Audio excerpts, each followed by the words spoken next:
মহিলারা কবরস্থানে কবর জিয়ারত করতে যাবেন কিনা? মহিলারা কবর জিয়ারত করতে যাবে না, কারণ হাদিসে বর্ণিত হয়েছে নবী আলাইহিস সালাম থেকে, লাআনাল্লাহু যাওয়ারাতুল কুবুর, যে মহিলারা কবরস্থানে যেতে থাকে, জিয়ারত করতে থাকে, আল্লাহর লানত বর্ষিত হয়।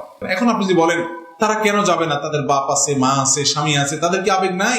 তো এর উত্তর হলো, প্রথম কথা হলো যে আল্লাহ তাআলা কোন কারণে বা আল্লাহ রাসূল সাল্লাল্লাহু আলাইহি ওয়াসাল্লাম আল্লাহর নির্দেশে ভিত্তিতে কোন কারণে কোনটা আদেশ নিষেধ করেছেন, তার সবকিছু আপনি আমি বুঝে যাবো এমন নয়। অনেক হিকমত আছে যেটা আমাদের জানা নাই, আল্লাহ তাআলা ভালো জানেন। এর ভিতরে বাহ্যিক কিছু কারণ আছে, তারা অনেক বেশি আবেগপ্রবণ হয়ে থাকেন।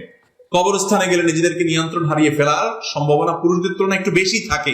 দ্বিতীয়ত, কবরস্থান একটা পাবলিক, এমন পাবলিক প্লেস যেখানে যখন মানুষ মারা যায়, অনেক মানুষ, কারণ কবরস্থানে লাশের পিছনে যাওয়া সবের কাজ, অনেক মানুষ সেখানে যায়, সেখানে পর্দার খেলাফ, তাদের প্রাইভেসি নষ্ট ইত্যাদির কারণ আছে, আরো অনেক ব্যাপার থাকতে পারে আধ্যাত্মিক ভেতরগত, যেগুলো আমরা জানি না, কিন্তু হাদিসে নিষেধাজ্ঞা আছে।